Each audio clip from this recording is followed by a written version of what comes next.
Pelaku tindak pidana pencurian uang sebesar 13 juta rupiah akhirnya ditangkap. Pelaku mencuri uang dengan masuk rumah dan mencicil mengambil uang. Tak tanggung-tanggung merasa aksinya selalu berhasil, pelaku diketahui 6 kali masuk ke rumah korban. Pelaku pencurian uang dengan total 13 juta rupiah ditangkap polisi. Pelaku ditangkap setelah adanya laporan dari korban yang merasa rumahnya sudah menjadi sasaran aksi pencurian. Korban curiga uang yang disimpan di lemari rumahnya hilang secara bertahap, namun pada aksi keenamnya, pelaku kepergok mencuri uang dan bersembunyi di balik hordeng jendela. Setelah kepergok, korban melaporkan pelaku ke Polsek Kikim Barat dengan barang bukti berupa uang sebesar 4.100.000 rupiah, dompet dan tas lempang.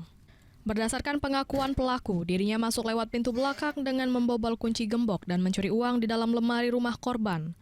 Uang hasil kejahatan digunakan pelaku untuk berfoya-foya dan mentraktir teman-temannya.